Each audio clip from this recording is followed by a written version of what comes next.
and everybody else taking care of them, but mama's nowhere to be found. And that's the reality of it.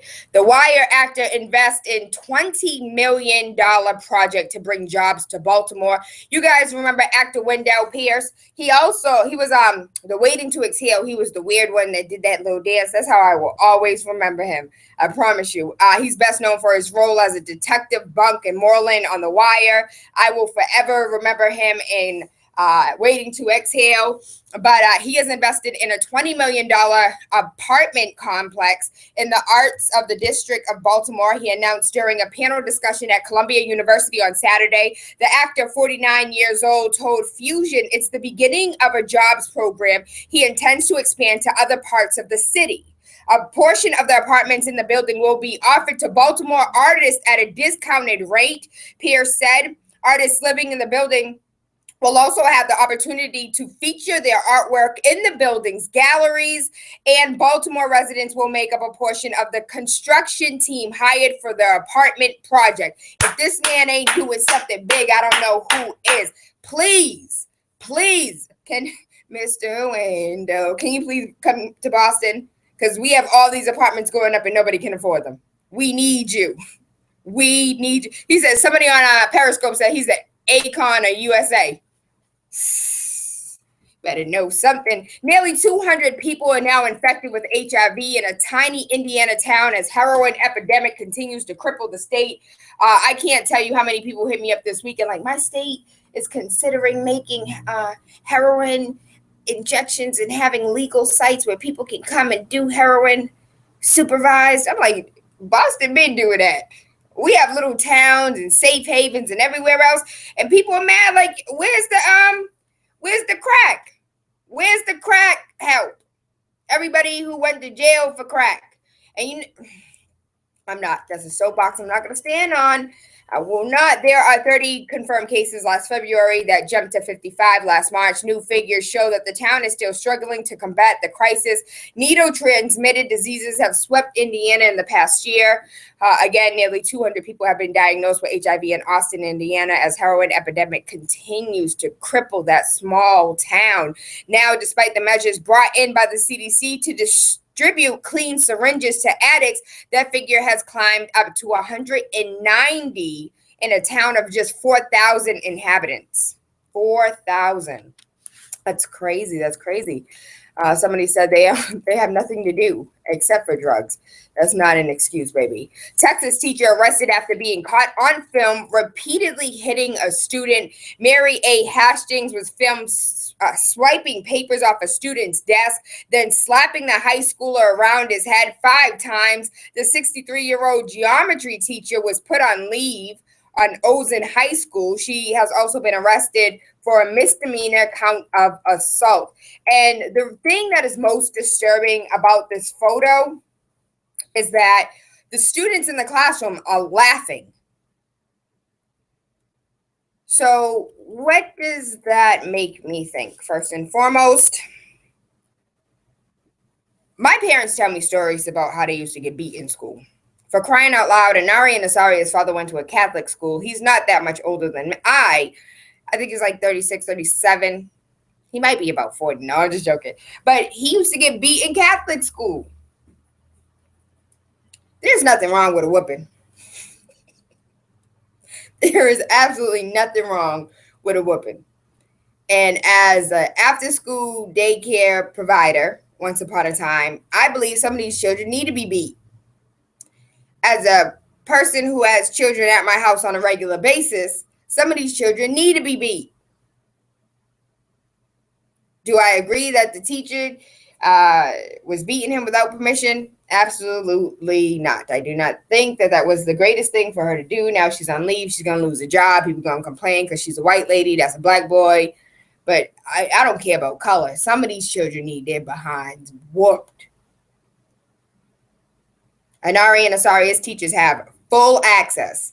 They have it in writing. If Anari and Asari start acting up, you have full, it is in your hands. They are out of my hands. When they're in my hands, I do what needs to be done. When they're with their daddy, he does what needs to be done. If anybody says, oh, I'll take the kids, make sure that you have authority to knock them out if need be. No, there won't. There's no need. There's no need. You know, my neighbor has choked an Ari before. Not like choked him, but like, little boy, I totally believe that it takes a village to raise a child. You cannot think that your child can go out here and don't act up on a regular basis. You can't believe that. Because that child that is in your house is outside in somebody else's house, is outside in school. So all the behaviors that you know about inside the house don't go away because the child is not under your roof. Those behaviors come out in full force when mama and daddy are not around. And I think this is a serious conversation around whether or not teachers should have authority to discipline children. Children are in our teachers' care more than they're in our care. Through the week, the teachers of our students have them more than we have them. They're at school more than they're at home. And if you count up all of the hours, the weekend doesn't even, and half of y'all don't even have your kids on the weekend. I'll leave that there though. Just, I don't know. I know that this is people like, don't put your hands on my kids. Well, you don't do it. Somebody need to do it. In the state of Massachusetts, I don't know. Because I know a lot of people feel some type of way, but I'm definitely feeling some type of way about Nick Cannon's Too Poor, Too Broke to Vote. Have you seen that video? It came out March 20th, so I'm late. I know. But he talks about how he's too broke to vote. It's pretty long. It's a rap / poem, but I want to read a few snippets out of it. And it's posted on the Wake Up with Tayla Andre page, so you can go ahead and read it for yourself. Everybody I know say they too broke to vote. With all that heavy slave mentality, we could have broke the boat. Nobody cares about me. Nobody cares about my family. Nobody cares about my folks. So nobody gets my vote. Nobody for president. That's my campaign slogan. We got money for wars, but can't feed the homeless. The government is hopeless. It's like a reality show. The reality lives of the house liars starring Anglo-Saxon Christians. Change the channel, sound like a bunch of arguing. Switch up the game show, America's next top corrupt judicial system. For instance, I'm saying, look at my options. Voting for office is like picking which gun you want to get shot with. These politicians think they're battle rappers, and I swear they're spitting that hot-ish. Gun control, abortion, civil liberties, extortion, energy, the economy, immigration, global warming. But I ain't feeling the burn. Hell nah, I'll never get trumped. The Clintons had my chance with me. They the reason why my cousin's still locked up. Mass incarceration is still messed up. 3 strikes, 25 to life. Good luck. F your future, F your daddy, F your rights, F your mentality. In actuality, the Constitution just said I was 3/5 of a man. What's stopping them from saying it again? 3% over the 13th Amendment minus the 40 acres plus the rest of my reparations. Yeah, they doing that new math, that government math. Watergate to the Whitewater. Call that government bath. The law was we couldn't even use the same bathroom. Back then, where was your government at? Behind our backs, ingesting crack in it up. Yep, the government laughed, but in our face, they want to cry and sob and wonder why we shoot and rob. But guess what? Nothing stops a bullet like a job. I'll let y'all continue. It's absolutely amazing. If he didn't cuss, I would have played it for you, but I love it. Shout out to Nick Cannon. If you know somebody who knows somebody who knows somebody who can get Nick Cannon on this show, please connect. Please connect, because he went from, Nick Cannon has done a lot of growth, a lot of growing right before our eyes. And I am so very proud of him and so proud of what he's become. In other news, cigarettes give you cancer. Cannabis does the opposite. Australian woman's lung cancer cured after cannabis oil treatment. Cured. Cancer cured. Cannabis oil. We have babies that are taking cannabis oil that are no longer suffering from seizures. Babies having seizures, and when I mean babies, I mean actual babies, toddlers and infants having seizures, 55 a day, not having any seizures at all, maybe once every 2 weeks. we need to really take a serious look at what's going on, and we need to tap our politicians on the shoulder and say, are you listening to what I'm saying? The highest concentration of the Zika is found in the testicles, adding to the evidence that the virus can be sexually transmitted. Health officials have said that Zika virus can be sexually transmitted. Now, scientists have provided new evidence for that theory. Experts developed mice models for testing Zika vaccines and therapy. They discovered the highest Zika concentrations when the mice testes. The testes had higher levels of Zika than spinal cord or brain. If you guys remember one of the Zika virus, they tested him and he was clear of the Zika virus until they tested his bone marrow, his spinal fluid, and it was still in his spinal fluid and still in his bone marrow. So this is interesting that they're finding higher concentration in the testicles than they are even in the spinal cord or in the bone marrow, which they at first thought that's where it was hiding in the first place. But then, new evidence, new science. I love science. I love and hate it at the same time. You guys know how I feel. Of course, there's more information. This is rather lengthy, so I'll go ahead and put it on the Wake Up with Tayla page. You can read it that means that it's infecting the DNA. Ooh. Shout out to those that are on Periscope that are chiming in. Somebody said that means it's infecting the DNA if it's infecting the testicles and the bone marrow, spinal fluid. I didn't even think about that. What does that mean? Expound upon that for a moment.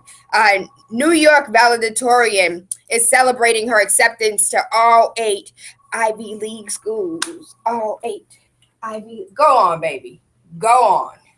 I love it. Whatever school you want to go to, you can get in. You were accepted to all 8. Shout out to that baby right there. That's a chica. She is a chica.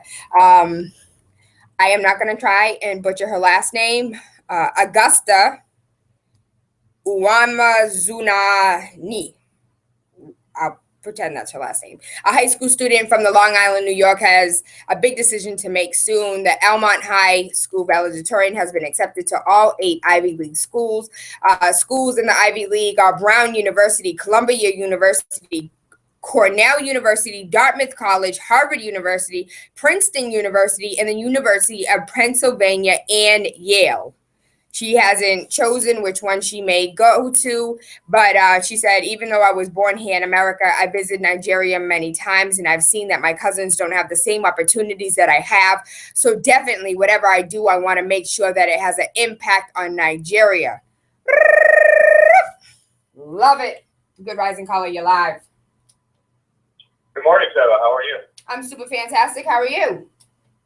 Good. You've hit 3 subjects today, which are near and dear to my heart. Discipline on children, medical marijuana, and now you're out. Every needs to get into the cell and use the DNA in order to replicate because they're little snippets of RNA. Okay. So I guess the greater part of what you're talking about with Zika is telling you is that we are learning more about viruses that actually hide and harbor themselves as a reservoir in certain areas of the body. Okay. Chickenpox, a herpes-type virus, hides itself in the nerve ending. Now it looks like Zika is hiding itself in bone marrow and reproductive tissue, which is kind of significant and will help researchers figure out a better way to either get a vaccine or some sort of cure for it. And you know what? I was actually thinking about you while reading the story because it went back to talking about how the mice were used in the study and how they found that the Zika virus was found in the mice's testes. And it made me think whether or not mice testes were similar to human testes. And that was the reason why they chose mice out of any other animal. So you definitely had an impact on me. And I'm so glad you called in because I wanted to know, I wanted to know, as far as Periscope is concerned, when he said that it's embedding itself in the DNA, you mentioned the RNA. How does that work, actually?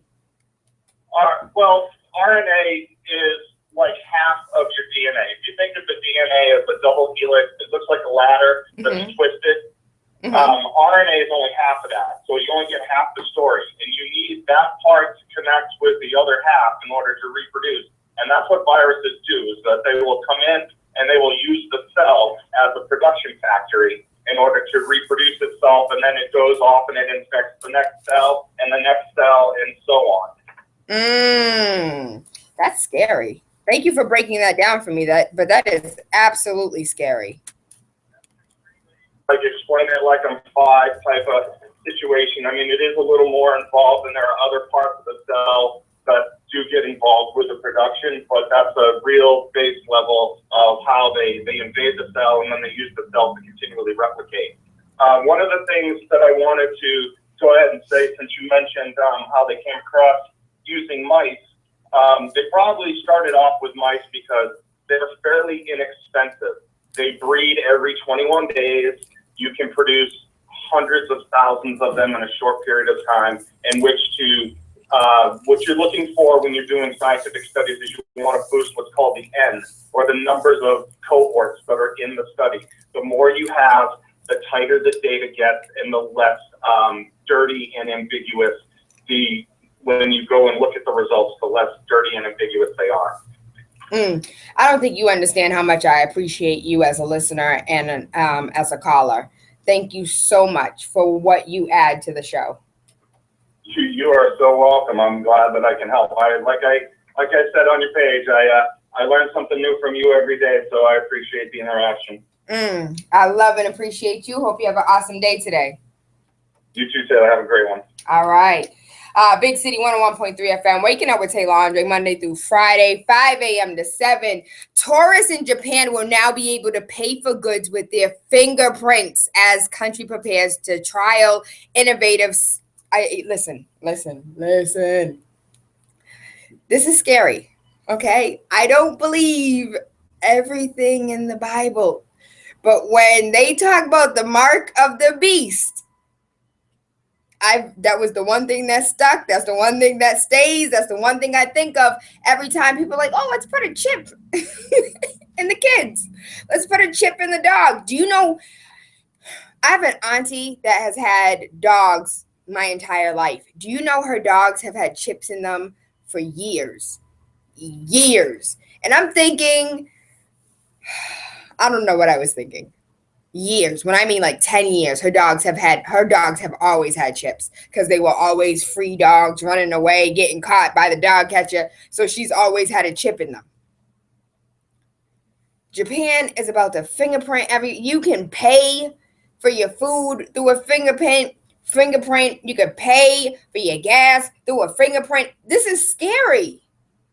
Because I can't think of what movie it was, but do you remember the movie? It was just like, you have such and such life force. Like, it knows your health. It has your health information on it, your banking information on it, your contact information. That's too much for me. No. Well, Tayla, everything else you do is all interconnected. You use Google, you use YouTube, you use this, you use that. They're all one. I'm in denial, damn it. I'm in denial. Give me my fingerprint. Instead of using cash or card, people can place their finger in a machine. Japanese government hopes to make tourism more streamlined and safe. 300 souvenir shops, restaurants, and hotels have signed up. The aim is to have it fully in place by the 2020 Tokyo Olympics and Paralympics. That's too soon for me, baby. I'm good. I don't want no parts of it. No, you can't have my fingerprint. No, I don't want to put a chip in me. I'm good. Over 100 people have been killed and 200 more injured in a massive fire in a Hindu temple in India during a fireworks display. A huge fire broke out during the fireworks display in Punagal Temple in Kerala. Hindu festival was taking place in the Indian state when explosives took place.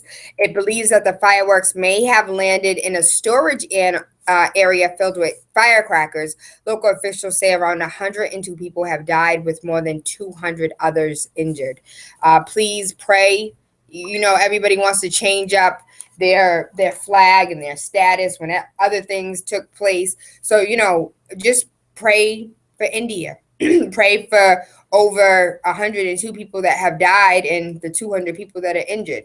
We want to pray for Paris. We want to pray for everywhere else. But what, India? No, I'm good. We ain't going to pray for them. I'm praying for them. A New York bill could give police access to people's phones after car crashes to crack down on texting and driving, as supporters insist it will not violate privacy. Hold on, I don't think you heard me. One more time. New York bill. It's not a law yet. It's a bill.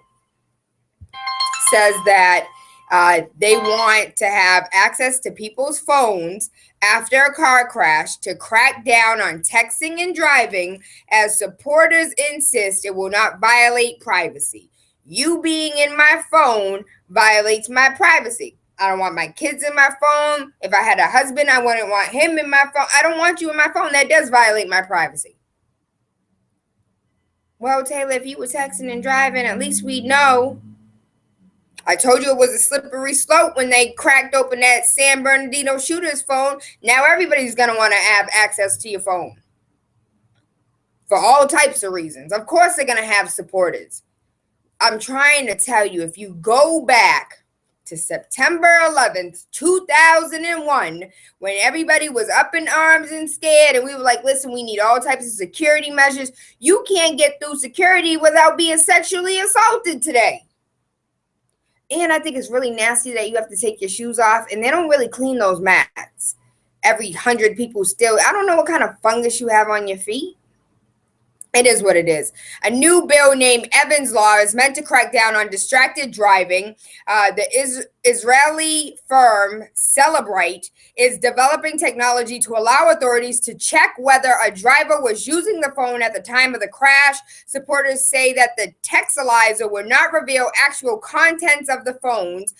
Celebrite was rumored to have helped the FBI crack the San Bernardino shooter's iPhone, although the company has never confirmed. The new bill, named after Eben Lieberman, 19 years old, who sat in the back seat and died after the 2011 car crash. His parents advocate against distracted driving as they subpoena the driver's phone records and found data activity just before the crash. The crazy thing about that is data activity could have been you listening to a YouTube video. The data activity could have been Pandora. So they're going to want to go ahead and crack it open even more to find out what the actual activity was, to find, like, that's what it's going to have to come down to. Because you don't know if I was getting an incoming call, an incoming text message. You don't know if I was listening to Pandora, if I was listening to YouTube. You don't know what I was doing.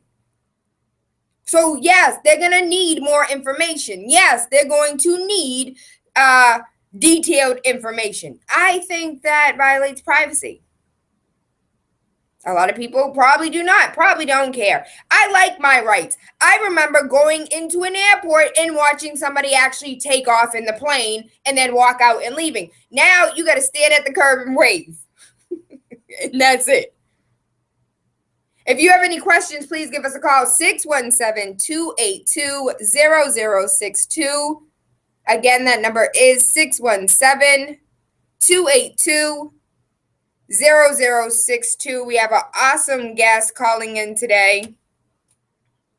Again, one more time, that number is 617-282-0062.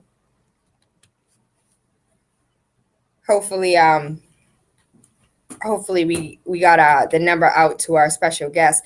What I would like to do one more time is, I fell in love with this song. I hope you love it too. We're going to take a really, really quick break. This is a traditional Ethiopian music. I'm going to go ahead and get our guests set up for our power hour. Big City 101.3 FM, Waking Up with Tayla Andre, Monday through Friday, 5 a.m. to 7. Oh. Hello?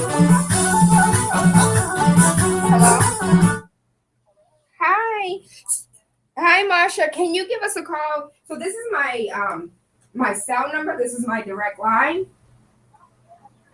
The number is 617-282-0062. Okay.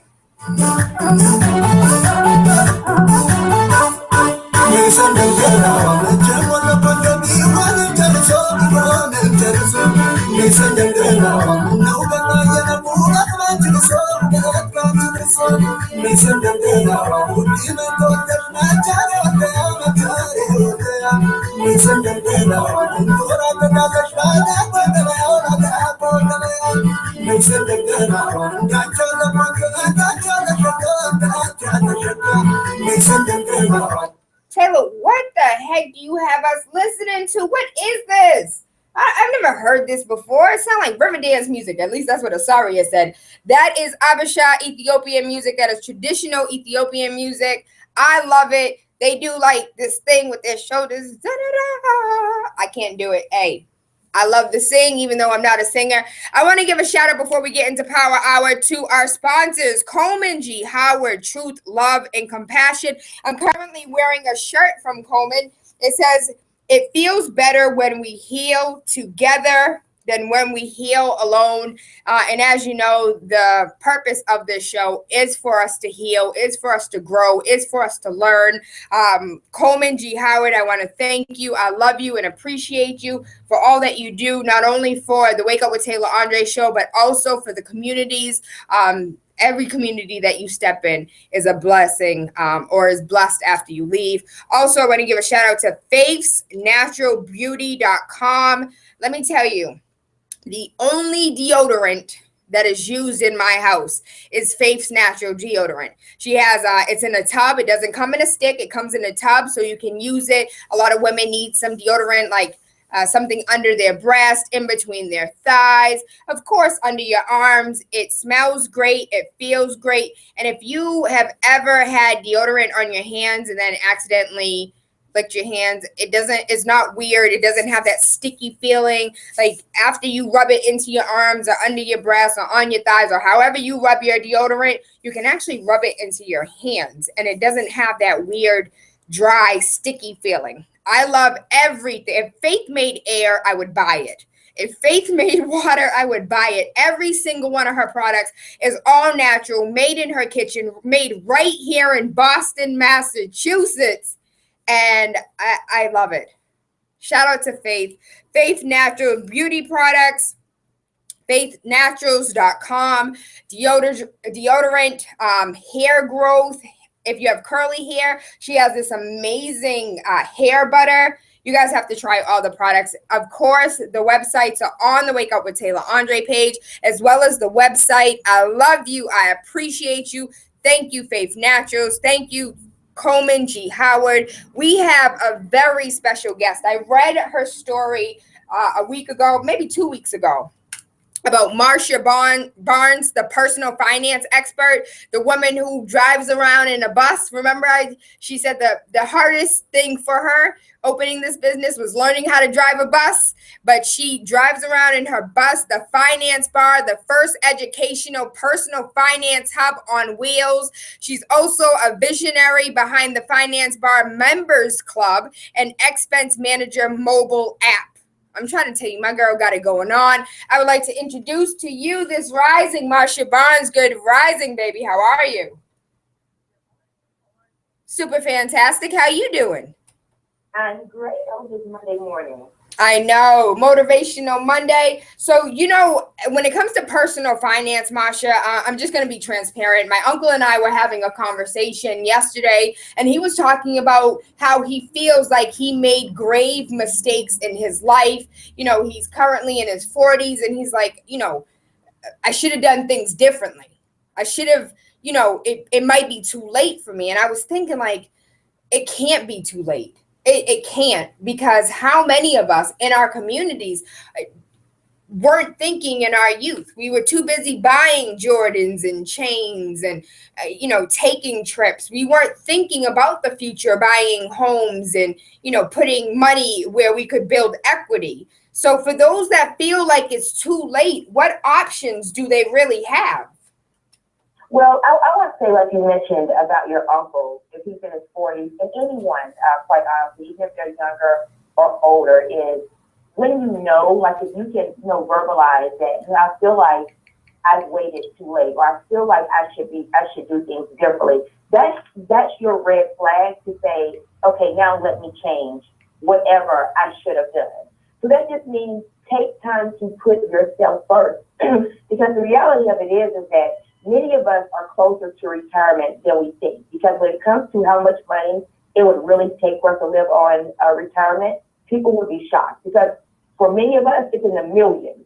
So unless you plan on working, with time for you to retire, like a part-time job, now is the time to say, okay, if there's a way for me to be able to save or, invest in my company's 401k, you start now. And that doesn't mean you have to be extremely aggressive, because if you're not someone that's putting money back for retirement, if you have not started your 401k, then you need to at least start to say, you know what, I need to at least invest 5 or 10% into my company's 401k, or I need to at least start saving 10% of income just for retirement alone. So just those simple steps of, knowing that you should have done things differently is enough to say, okay, I should start now. Because it's not too late. To your point, it's definitely not too late. But what I will say is that it can be too late, because, of course, as you near retirement, that means you have a shorter amount of time to be able to save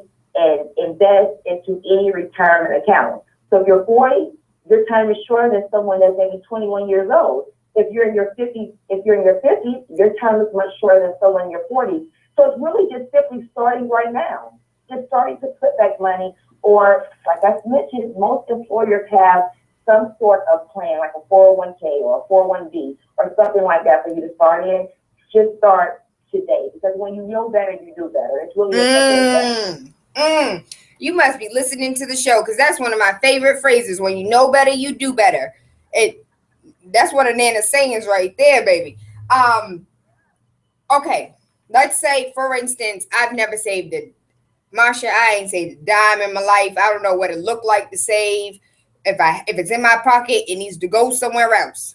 How do I even begin to have a saving mentality? Well, you have to say, when you receive a paycheck, do you spend it all? So, what about Tayla? What about her? What does she get off top of whatever you're getting paid? Because if your money is just going towards everything that you need, like all your expenses, and then maybe, you want to go out to eat or shopping or whatever, well, that may be for you. But then what about if you never are able to work again? What if Tayla's out of work for a significant amount of time? If she hasn't. So you have to be able to think. It's very similar to retirement. You can't afford not to save. It's just like the expense. And what I tell a lot of people is, think about your savings being your light bill. And if you don't save your money, your light is going to be cut off and you're going to be a star. Because that's really what it is that if you've never saved and you feel like, okay, well, if I get money, it has to go somewhere where that somewhere can be used. And it's very simple. Look at it like an expense that you have to pay every single month. Even if that takes, okay, when I get paid a direct deposit of $100 every time I get paid, that's going to the bank. I don't even see it. It's automatically taken out of my account. So just those are two simple ways. One, as soon as you get paid, don't even see it. Let the bank take it out of your account.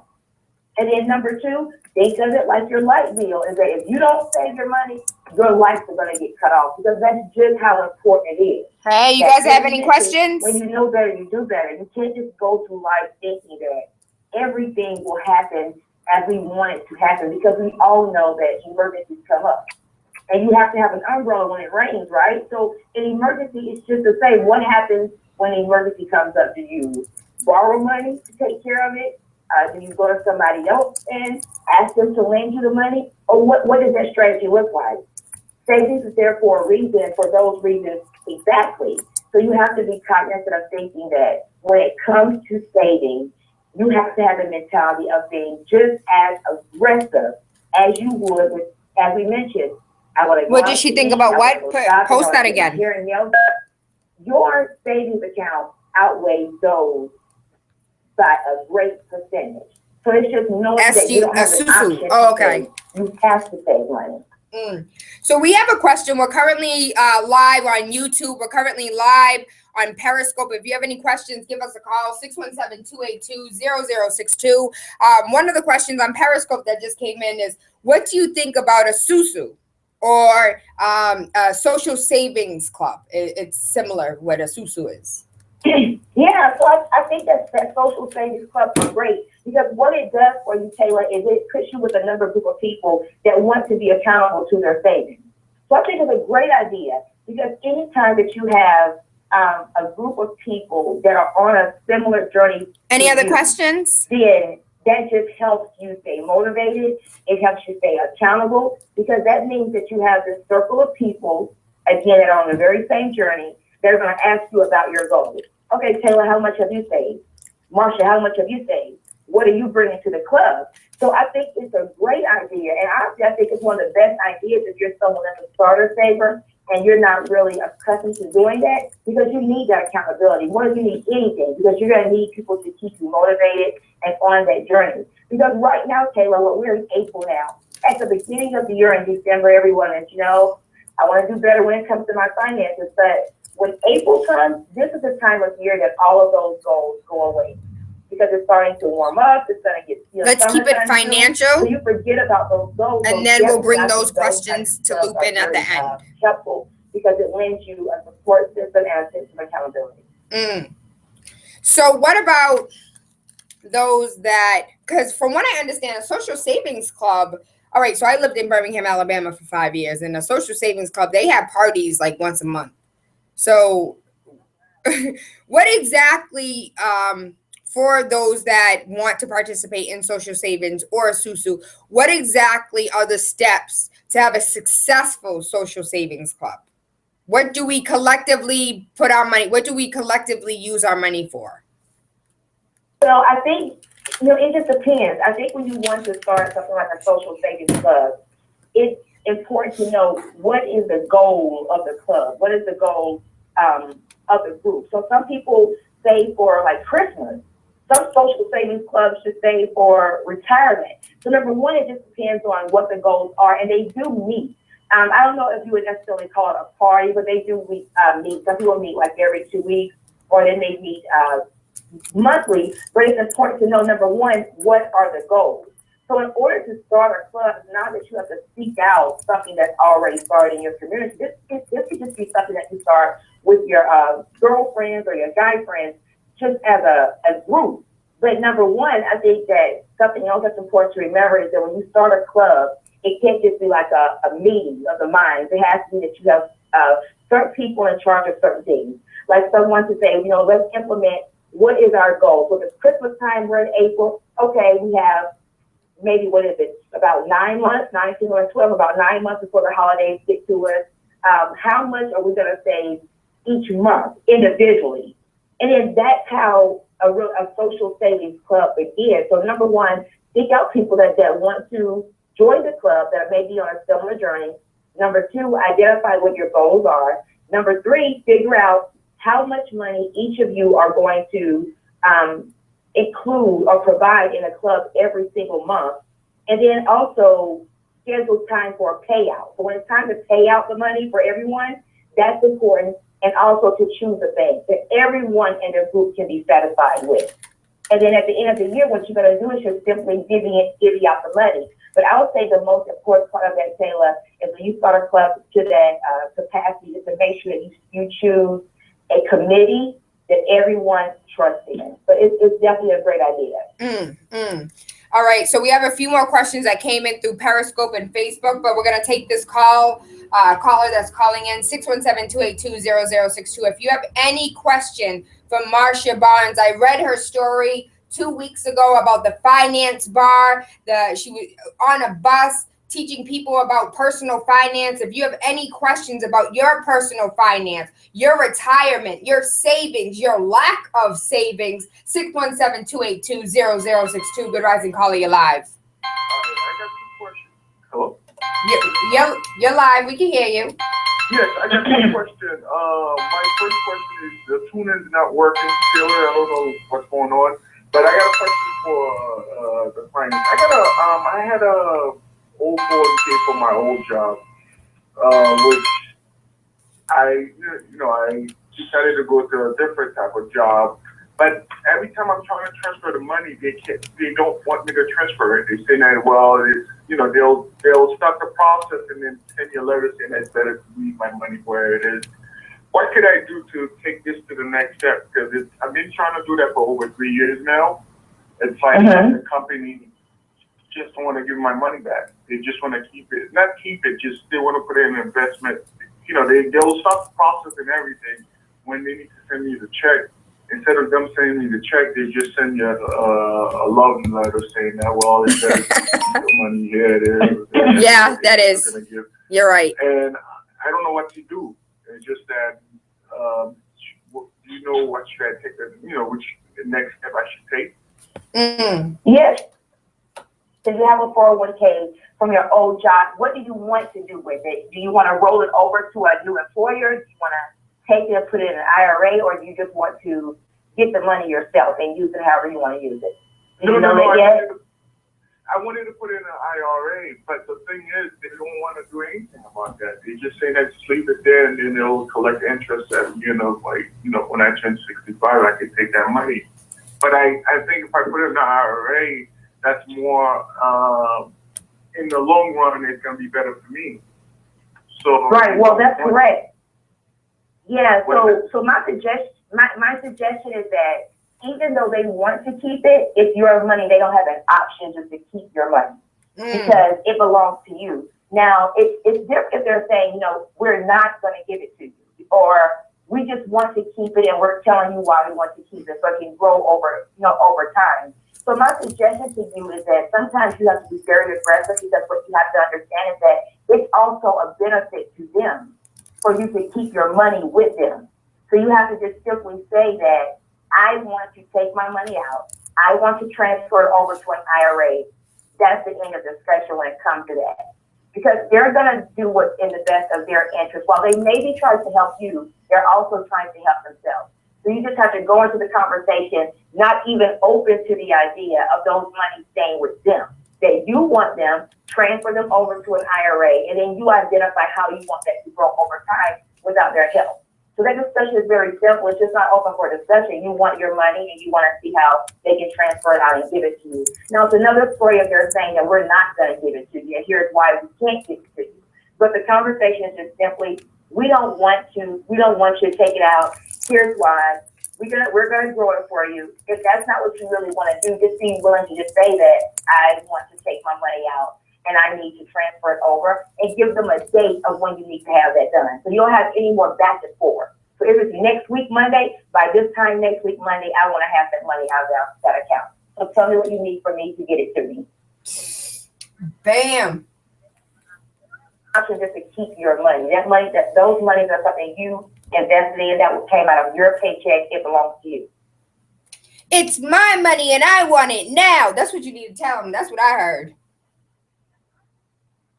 Call to them, they just ignore him and then put him on hold for a while and they never pick up. It's Fidelity Investments. These are the company that's like surely doing that type of scam out there. Is that a scam? Is that a real thing? It could be a real thing, because that just sounds kind of suspicious. Is that I don't want to say is that it's a scam, because I think what the caller is saying is that they're just trying to convince them to keep this money with them, and they're trying to tell them how they can make it grow. Now, if they're saying, no, we're not going to give it to you, absolutely it can be a scam. But I think in this situation, I'll say I think Fidelity is a very reputable company, so I will say that. But if they're not saying we won't give it to you, I don't think it's a scam. I just think they're trying to make them aware of if he keeps it with them, they can make it grow for them. So in this situation, you just have to say that, thank you for your time, thank you for your concern, and thank you for your knowledge on how I can go about doing that. But in this case, I would like to take that out because I need to move it elsewhere. And then, as I mentioned, give them a hard date. So don't go back and forth with them, because as long as you do that, the longer they have your money. Just say, I need it out, and I need it out by Monday. So what do you need from me to get it to me? And just leave it at that. And if that doesn't work, search for a customer service number so you can get someone over the phone that's in management or someone that's on a higher level to be able to speak with someone to make sure this issue goes away for you. Thank you. So we have a question over here from Periscope, and the question is, how can we get these children, our youth, to understand that their money can work for them? So instead of buying Jordans, instead of buying purses and bags and clothes and shoes, how can we get them to invest in those companies instead of buying an actual product from these companies? Well, you figure out, Tayla, how they can invest in those companies. So I think, when a kid gets to a certain age, let's say a preteen, or you can have kids younger than that now, that can get online and go on websites.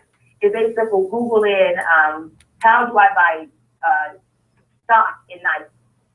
How do I buy stock in Apple? Whatever those companies are they like to buy products from, you have to teach them to understand, figure out how you can make this money grow. And that's a hard conversation for a kid, because number one, you're going to have to teach them what stocks are. That's a very difficult conversation if they don't know that. So it may not be that you're teaching them how to invest in those companies, because I wouldn't say the first lesson that we need to teach our kids when it comes to money is how to invest in these companies where we like to buy things from. It would be the money that we're using to buy all of these things that do not grow in value. Is how do I take that money, instead of doing that all the time, how do I save my money first? That's a conversation with a child, is teaching them the basics of saving and budgeting. Because the problem, Tayla, is not buying those things. The problem is buying those things in abundance when we can't always afford to do it. So we're teaching kids how to be able to afford those things that they love. And then you get them to a point like, I've mastered my money as a teenager. I've done that. Now I would love to know, how can I buy stock in these companies that I love? But I wouldn't say the first lesson needs to be, how do I teach my kids how to invest in the company that I love to buy products from? It would be, how do I learn the basics of managing my money so I can buy those things that I love and balance that out. Okay, so this is a selfish question. I personally want to buy stock. I don't have that much in savings, but when I speak to people about stocks, they're like, "Well, do you have 25,000?" I'm like, "No." "Do you have 10,000?" "No." "Well, I have 1,000. Can I invest 1,000?" What do you do when you have 1,000, 500, 250, and you want to use this money to buy stocks or some type of investment? What options do you have when you don't have a $25,000 minimum or a $10,000 minimum? Oh, so there's tons of brokers or financial planners that you can reach out to that don't require you to have that level of money. I think just not knowing, and that's something else, is that just not knowing when it comes to investing, that it doesn't take a lot of money to begin investing in. It's just a matter of reaching out to certain financial planners or brokers that work with, you mentioned, a lower amount of money that allows you to aggressively save it over time and that it can grow. And maybe after the show, that's information I can send you a couple of examples or companies that you can reach out to that work with people that may not have, as you mentioned, $10,000 or $20,000 that they're able to save right now. But that's definitely an option. I know companies that will fund you out just $100. If you have $100, they'll show you methods of, if you take that, how that can grow for you over time. So it's not that if you don't have that amount of money, it can't be done. It's just reaching out to certain companies and certain planners that can help you get there. Now, some brokers and some financial planners, they only work with that amount of money, and then there are some that don't. So there are different options.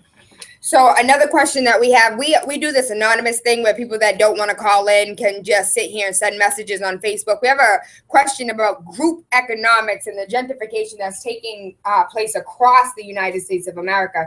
How can we start group economics when we don't even trust ourselves? We don't even invest in ourselves. We don't even save ourselves. How can we start or begin to start group economics, saving together, buying buildings together, low income, or just a mom and pop shop or anything, buying anything together?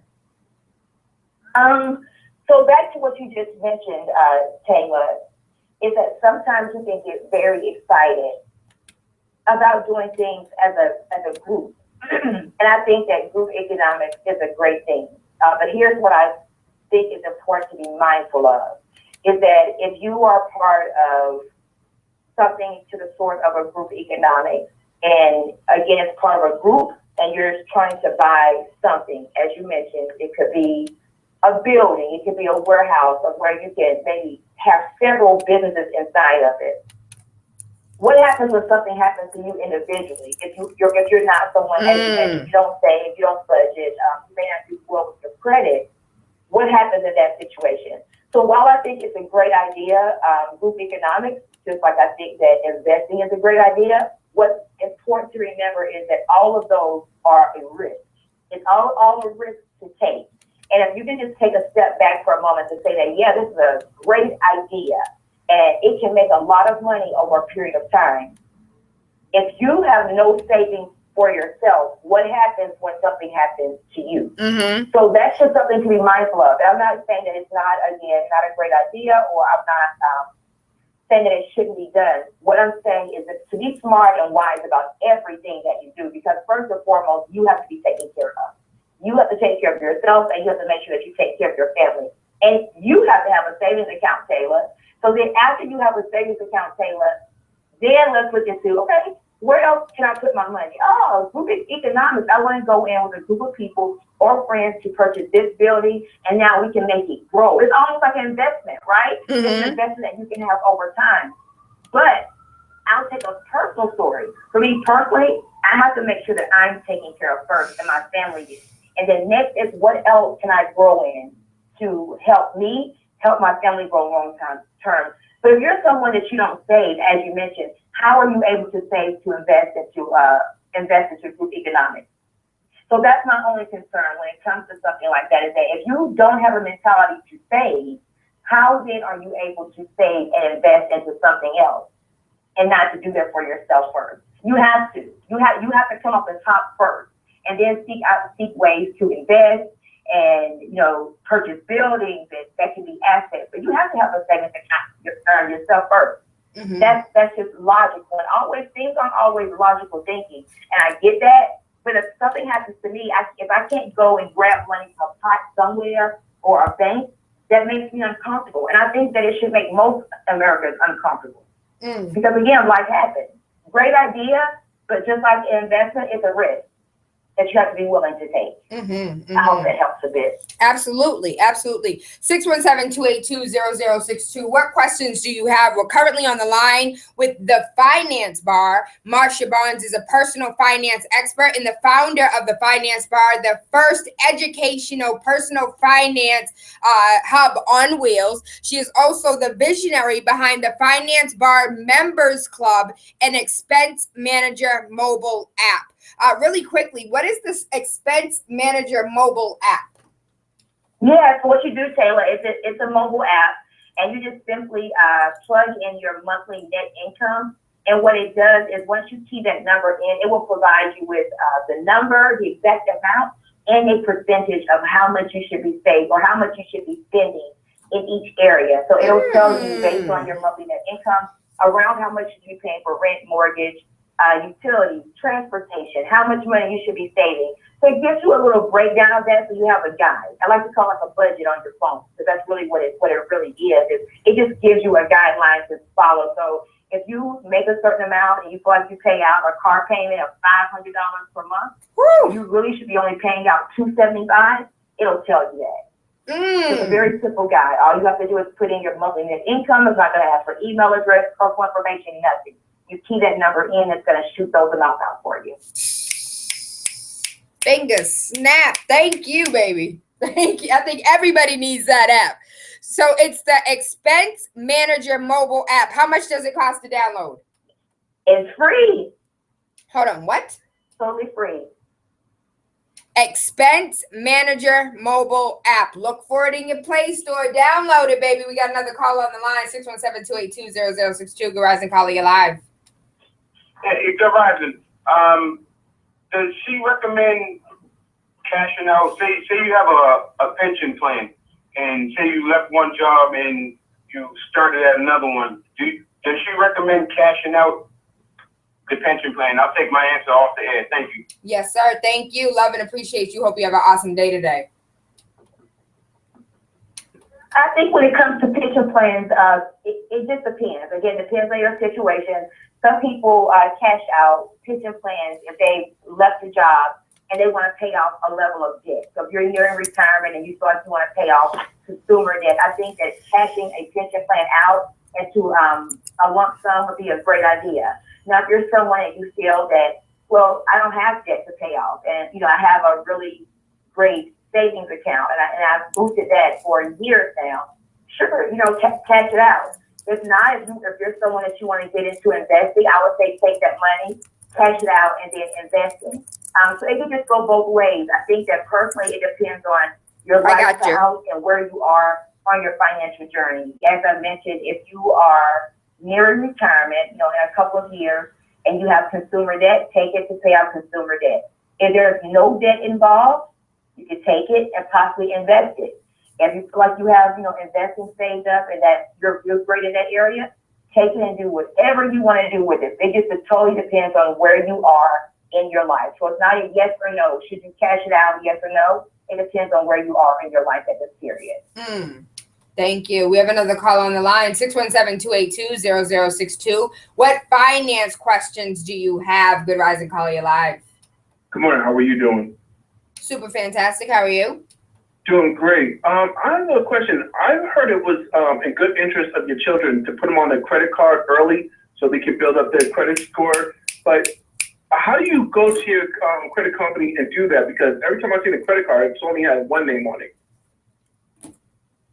Well, you're not, when you get a credit card, it's typically going to have just you on it.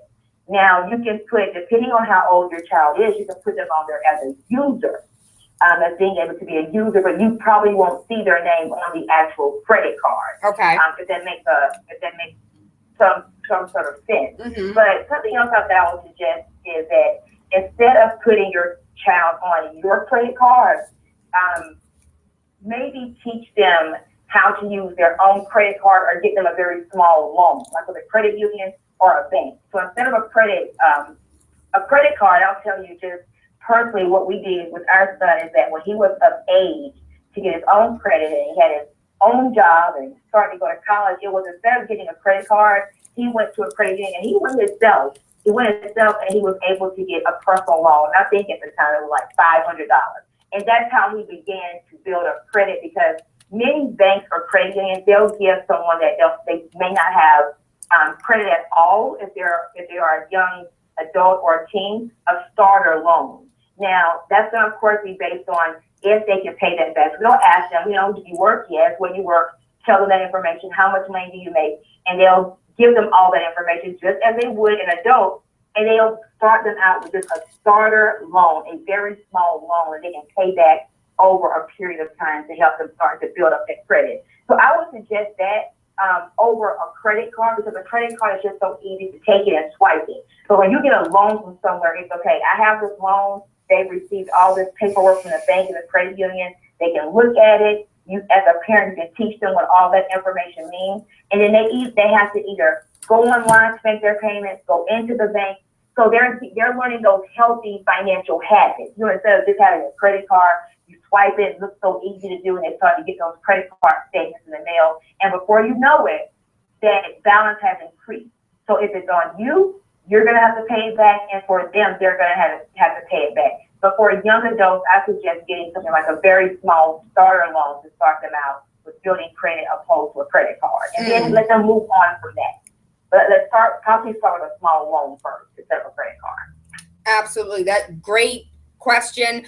When it comes to having, teaching children economics, they're not learning it in school. They're not learning anything about finance in school. They're not learning how to balance a budget, how to balance a bank account. They're not learning anything when it comes to finances in school. And a lot of us don't have the education that we need to even make proper credit decisions for ourselves. How do we teach our children, or what books would you recommend for us to read or have our children read? So, and I'm speaking to, never in a million, I've never saved anything, Marsha. Don't know about savings. I've never seen a savings.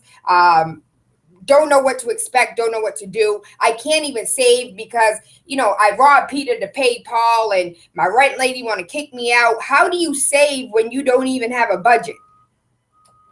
Well, you have to start there, Tayla. You have to say, okay, I don't do this, but when you know it, again, what did we say earlier, Tayla? When you know better, you do better. So, and that's sometimes the challenge that I have with working with people is that how do you move from I don't do this to I should do this? And I said at the beginning of our call is that, don't go through 2016 like, I need to do better, but you have to do better at some point. So you start with the very basics. You start with, well, first let me answer your question about maybe some good books if you're someone that's raising a child. One good book, Tayla, is Raising Financially Fit Kids.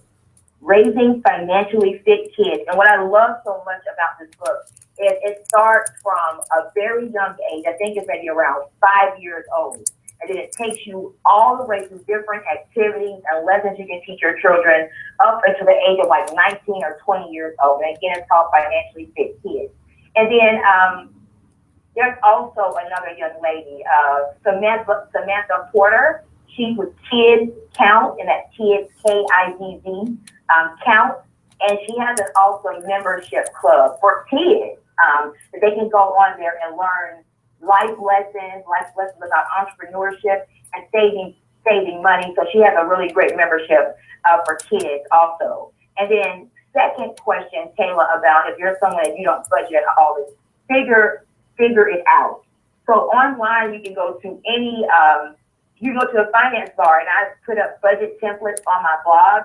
And it's as simple as starting out to say, how much do I pay out of everything every single month? And it's about being honest with yourself. So if you know that you go out to eat every single month, a few times during the month, pull out your bank statement, right? You know how much you pay for your light, water, phone bills, mortgage, rent. Most people know that information. What they cannot tell you, though, is how much do I pay when I go out to eat? How much am I really spending on my hair or haircut or entertainment and all of that stuff? So you have to go back to your bank statement, write down everything you spent, maybe in the month of March. Now you have that number. Take that number, Tayla, and subtract it from how much you earn per month. Now, if you can look at that number and say, well, I did all of that and I still have money left over, well, you're in great shape. But if you're someone that you send out a lot of money in March on a lot of different things that may not be a need for you, you have no savings, and when you subtracted that number, you were in the negative, that lets you know you need to have a really aggressive budget. And I think everyone needs a budget. I don't care how much money you make, because we know that millionaires can go broke very quickly as well. So it's very simple. It's just a matter of writing down every single thing that you spend during the month, Tayla, subtracting that from how much money you earn per month, and then having line items for everything. How much will I pay for mortgage? How much will I use to go out to eat? And then having a line item to say, how much am I going to save? How much am I going to put towards long-term savings? Tayla, long-term savings is I want to save up for a house, a new car, college for my kids, and then another account for an emergency account or a life happen fund. That's what I like to call it, a life happen fund for a flat tire. I need to go to the dentist. So 3 accounts that everyone needs, Tayla: emergency account, a life happen fund, a short-term savings account, and a long-term savings account. Everyone at least needs those 3 accounts. But to start out, write down everything that you spent last month and subtract that to how much money you earned in that month. And then depending on where you are, you need to always look to see if I still have a positive number when I do all of that. And if you have a positive number, good job. But it doesn't matter, positive or negative number, figure out how to do a budget. And again, as I mentioned, you can go on my website, thefinancebar.com, and there's a blog that says you can get a budget template. And if you can't find that, Tayla, I'll make sure that I get it to you after the call, and you can get it out to your listeners. Thank you. Okay, so we should have 3 savings accounts: a life happens account, a long-term savings account, and what is the third one? Okay, and what is the short term is just, I want to take a trip? It can be, Tayla, just money there in case something like a, like maybe a flat tire, or it could be a trip. It could be a girl's trip. It could be money that I want to put towards a big ticket item. So it just depends on what you want to use it for. Mm-hmm. Maybe just something that may not take as long as, let's say, a down payment for a car or saving up for a house. But you can definitely do the short-term savings account. Like I said, if something happens to your car, you just want to get a new set of tires, or if you want to take a girls trip somewhere, you can use it for either one. Okay. All right. We have a few other questions here. What is the best investment for 2016? The best investment for 2016. Are we talking products? Anything that you would suggest for us is 2016. I'm ready to invest. What should I invest in? Let's see what's very popular right now. Very popular right now, of course, would be like Apple. Because that's like $400 a share. Always going up for them. So it'll be Apple, because even though it may not be something that you use or you like, if we're talking about best investment, would be, a product or a company would be a company like Apple. But if you think that it may be a different product that you use all the time, something that's very popular right now, I'm trying to think of, what else is really booming right now, beyond like tech products. And I can't even think of anything off the top of my head. I have a suggestion. Biomedical. Oh, okay. Hey. I've never even heard of that. You said biomedical? Yeah, like biomedical, because right now the biology and medical field are merging into one, and they're making people into robots so they can control like that field, the field that the scientific field mixed with the health field, like that biomedical type. And then like the Zika virus is coming out. Maybe vaccines might be something we want to invest in. I don't know.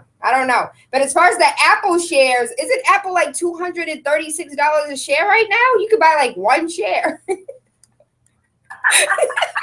up there. It's definitely up there. I have to iRobot numbers to see exactly what Apple is right now. But it's definitely up there. Because you know what, Tayla, the fact of it is that most people or many people, if you love Apple, you just love it. Every time they have something new coming out, you're going to go get it.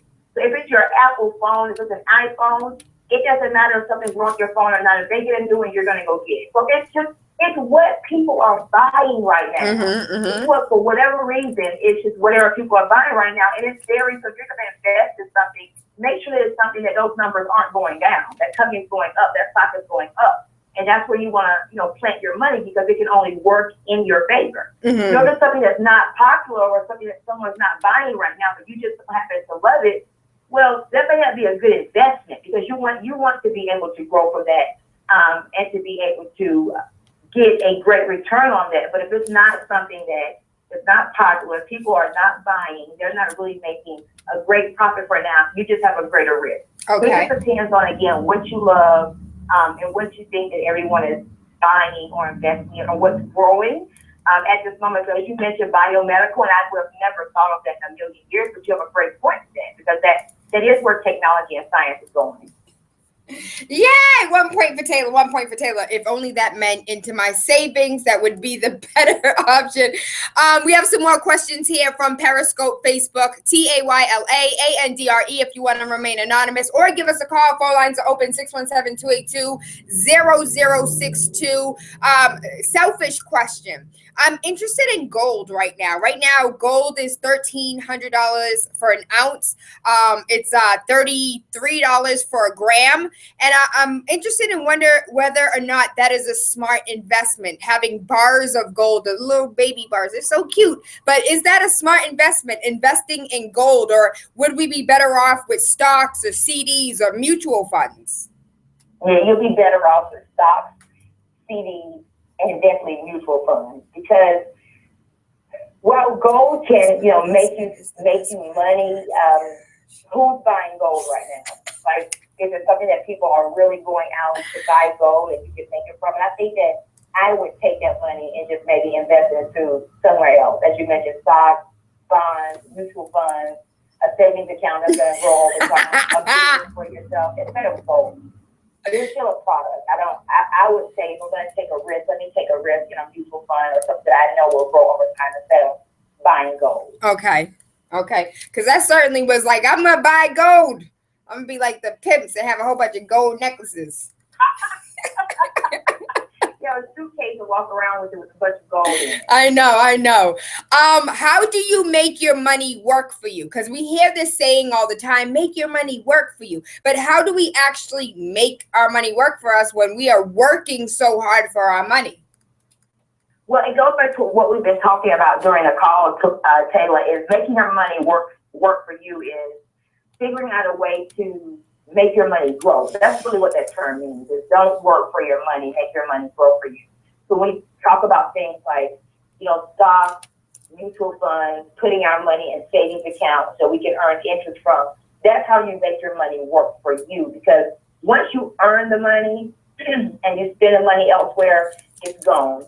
But if you have strategically figured out ways to take, as we mentioned, Tayla, taking something like maybe $1,000, putting it into some sort of account or figuring out a way to invest it, and that growing over a period of time, now you're making your money work for you. Because money you've already earned, now where can you put it at to make that money grow? And those aren't the only options, Tayla. We talked earlier about group economics and things of that nature, is that if you're someone that's a business owner, but you may still be working full-time, well, if you take that money from your full-time job, you earn that, but then you're investing it into your business, and over time, your business is growing over the years. That's another way to make your money work for you. Mm-hmm. This is a way to grow money, not making your money work for you. It's just you take your money, you pay your bills, and then you go spend it on things or frivolous items that you're not going to reap any reward from. Any reward at all. So my reward is food. I'm just going to be honest, Marsha. My thing...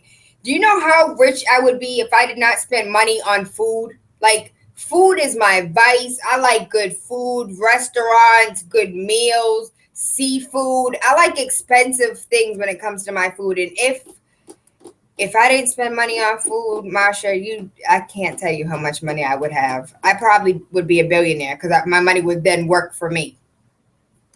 So do you just eat out, or do you also cook? Is it a mix? Because, sometimes when people say that, I spend my money on, I eat out. Eating out is my problem.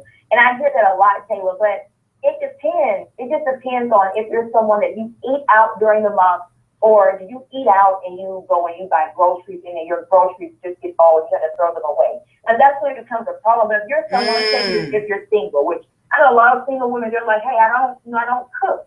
I go out to eat. That's okay. The problem comes in, Tayla, when you're eating out a lot during the month, and you also have groceries. So now that's a waste, because you bought all of these groceries with the assumption that you're going to cook at some point during the month, and you don't. So now you're eating out and you have groceries, so you're almost double dipping. Yep. Dipping. You're spending money on food from two different faucets each month, the restaurant and the grocery store. And then one of them is being used a lot and one's not being used at all. So it depends on how you have that balance. Figure out how much money, Taylor, you're going to use to eat out each month, and then how much you're going to spend on groceries each month. But you have to have a balance instead of saying, I'm going to, do expensive meals a lot throughout the month. There has to be a balance. And my app, Tayla, the Finance Bar Expense Manager app, it'll help you with that, because it'll give you a number to go by. So key in your monthly net income and let it give you a number and tell me how you flesh out with that. And then tell me how you get in that area. I would love to know. Tayla is going to say, Tayla, you better learn how to make some sushi. You ain't going nowhere this week. You better learn how to make it a California roll. Rolling it up. Yeah. All right, so I want to thank the caller that's currently on the line. Thank you for your patience. Last question from Periscope. Credit cards for cashback rewards. What is the best credit card for cashback rewards? Best credit card for cashback award. Tayla. That's a good one, and unfortunately, it's one that I cannot answer. And I say that only because I'm someone that I don't use credit cards enough to know like who's giving the best award from it. So I can't with all honesty tell you which one is the best at this moment to use for cashback rewards. I bet if I put it on Twitter somewhere, I can have some of my peers tell you because they're more knowledgeable in that area, but I'm not, only because I don't use credit cards that much to figure out where can I get the best rewards from. So I don't want to give that answer. I would like to take that one offline and research it more, if that's okay. Thank you so much for your honesty. She promised to tell the truth. That's what I heard. We have a call on the line, 617-282-0062. Good Rising Caller, you're live. Super fantastic. How are you, baby? Good. Hey, I just want to thank you guys for what you're doing basically to educate us. But I have this book that I was reading a while that basically goes through the fundamentals of finance. It's called Rich Dad Poor Dad. It's a really good book, simple book, but it goes through the fundamentals of finance. But I think our biggest problem is that we let emotions play a part in our decision making when it comes to finances, and that's like the last thing you should do because numbers don't lie. You'll say a number is a number, but once you let emotions get into it, it kind of clouds your judgment, and sometimes you make bad decisions based on emotions, not based on the numbers, but based on emotions. So I think we kind of need to get away from the emotional part of it and just look at the numbers from the basically the bigger picture. You know what I'm saying? That's the household. Look at the bigger picture. Look at what you're really paying. You know, think about what you can afford. Not what somebody is telling you that you can't afford or what you can't. But look, what are you comfortable with? A lot of people go to the bank because the bank wants to give you that. You think it's okay, I should take it. No. What are you comfortably able to afford? What are you comfortably able to do? So if you do get into a financial jam, you can get out and not lose everything. You know, a lot of people get caught up in emotions. I think we should just take the emotions out of it and look at the bottom line of the numbers. Look at the big picture. Absolutely. Looking at the big picture and paying attention to what is most important instead of figuring out what you want to do now. You got to think about what you want later. Yeah, that was so good. Yeah, he was on target with that. So, question about student loans. How do you get a handle on your student loans when Sally Mae and Freddie Mac are out here big pimping it and you can't, Sally Mae will tell you owe us $400 a month, but that's more than your rent and your car insurance and your car note at the same time. How do you get a handle on your student loans? Well, student loans now, Tayla, have so many different options for you, and I'm not sure if people are aware of that, but a couple of months ago, and I can't remember exactly what it is that the laws changed when it came to student loans, where in many cases you can get on a plan like pay as you earn plan, and you're only paying out a certain amount each month for your student loans. And so that's something that I suggest that everyone does, because when this happened, I actually called myself to figure out like what are these new plans so I can figure out how to create a blog post about it. Because the reality of it is, Tayla, is that when it comes to student loans, they're just like any other monthly expense that you have. But it could just like a car payment. So if most people pay out around $325 per month for a car payment, student loans will be another expense that you have to pay every month. But I definitely suggest that anyone that has student loans, that you reach out to your creditors or whoever the companies that you owe to figure out what type of plans do you offer now that I can be able to afford. Because there are tons of options now. It's not just where, like you said, that Sally Mae is saying you have to pay me $400 or $500 per month. It's not like it anymore. There are several different options now if you call. And now keep in mind, it's going to be based off your income, Tayla. So there are certain things that you may have to send into them to prove how much you make per month. That's not a bad thing. But for what happens for a lot of people, Tayla, is what the caller just said. And I think that he was so spot on about that, is that when it comes to our emotions, what immediately happens when someone tells us that we have to pay our student loans is up. Well, that's going to take away from the money that I use to eat out or all the other things that I have to do. Well, you still have to pay that, though. You have to pay your student loans. Now, will it change the lifestyle that you have? Possibly. Absolutely. Depends on how much money you make per month. It could. So you have to get beyond those emotions, though, and just to realize that at some point, if you have deferments or whatever you have on your student loans that have allowed you not to pay them for months, or for some people that could be years, is call them up, sit down with your budget and say, okay, now I want to tackle my student loan. How much am I going to be able to afford, and work with those companies to figure out how you can do that. Because if you just keep deferring loans and not paying them, that's just more interest on top of what you already owe that's going to accumulate. So get beyond those emotions, realize it's just something else that you're going to have to pay, and figure out how you can afford it, work with those companies, because they are willing to work with you. You just have to call them up and figure out what your options are. Thank you so much for that. We're going to take this last caller, and then we're going to wrap it up. Big City 101.3 FM, waking up with Tayla Andre, Monday through Friday, 5 a.m. to 7, 617-282-0062. Good rising, caller, you live. Good morning, Tayla. DL, how are you? Hey, DL, how are you, boo? Long time no hear. How are you? So, I know it's wrapping up, but so a quick question in her opinion, as far as getting either a car loan, financing, or leasing, what would be the most sensible choice in your opinion? If you're someone that likes to, trade out cars, or you're not too heavy on mileage when you drive, I think leasing could be a great option. If not, and you plan on keeping a car for a very, long period of time or some years to pay it off, I would say just finance it as, just getting a regular car loan, opposed to doing a leasing option. So it just depends. If you like to trade out cars every couple of years, then leasing may be the option to go. But if you're someone that's just, let me get from point A to point B, I'm going to take this car and I'm going to pay it off after a certain amount of years, then just go a traditional option of getting a car loan. I thank you so much, Marsha Barnes, the financial bar. Please tell us how we can find you, how we can reach out to you, how we can become a part of the Finance Bar Members Club. Shout out to you and all that you do. Here in Massachusetts, we have a Latina-based organization where we say hashtag that's a chica. I'd like to say that you are definitely a chica, going out and fulfilling your dreams and teaching others how to fulfill their dreams by means of getting a hold of their finances. I thank you personally, love you, appreciate all that you're doing. And do you mind if we call you to have you back on air with us? Please do. I would love to. Definitely, I would love to. This was good, Tayla.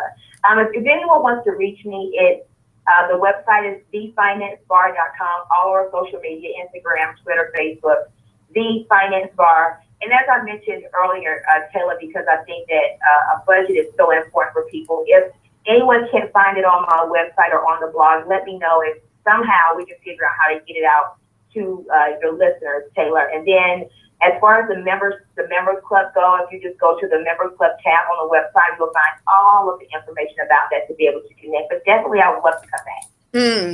Thank you so much. We love and appreciate you. You guys, Big City 101.3 FM, waking up with Tayla Andre, Monday through Friday, 5 a.m. to 7. Oh my gosh, Motivational Monday. It is not too late. Marsha said it is not too late. If you're even having a thought right now that, damn, I should start a retirement. I should have started for retirement. What am I going to do for retirement? It's not too late, baby. We can get a hand on this now. And Susu's are real. She said Susu's would be great. So if you guys want to do that, we have to start somewhere.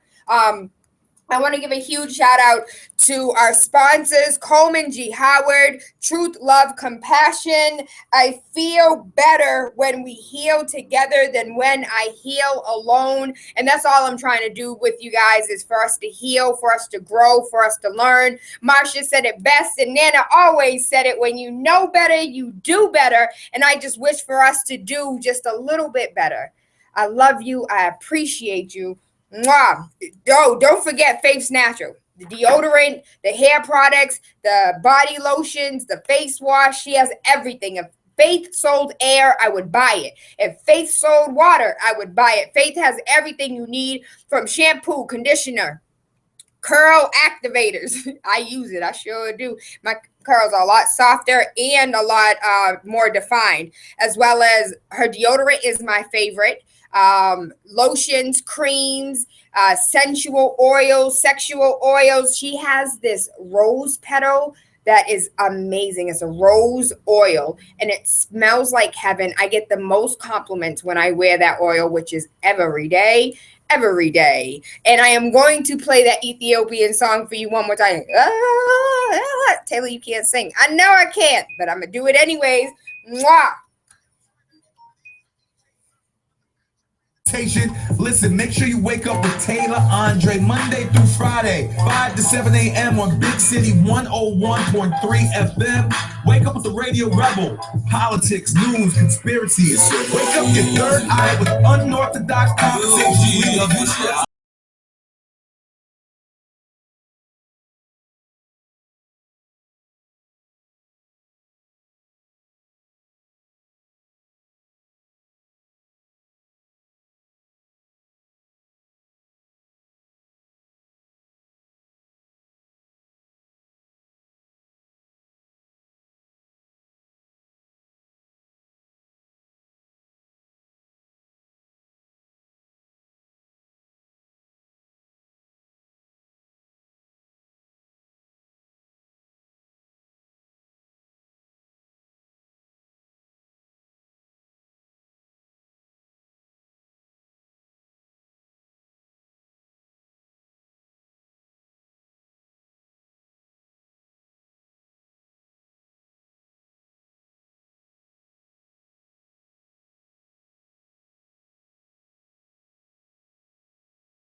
So my big you know me. I'm not like that person out like.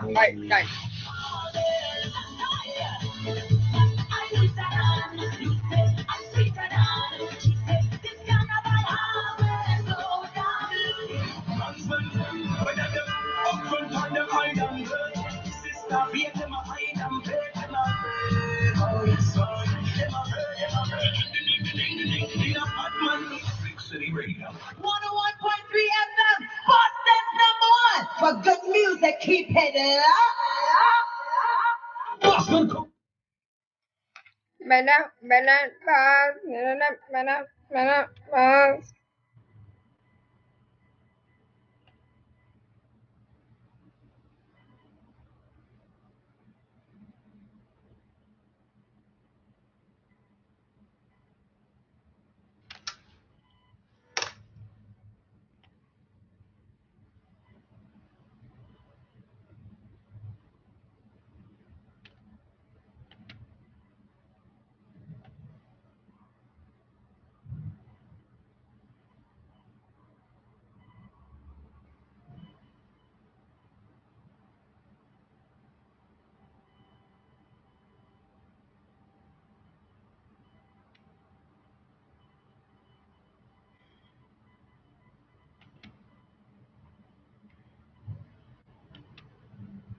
Oh no, oh no. Close, my friend, close. Oh. Bend down, pause.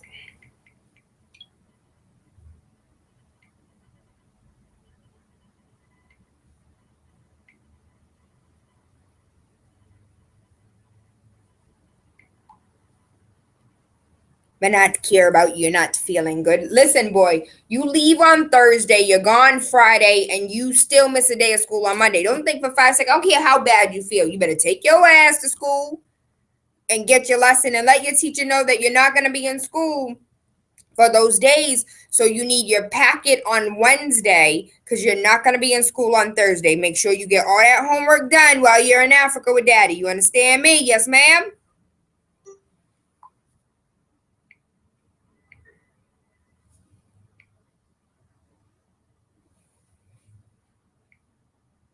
You know, the initiation is like, when you are born and you are given name, you've been circumcised. All that is part of your initiation into this world. So think of initiation in that sense. For you to be able to experience these the energy in a different form.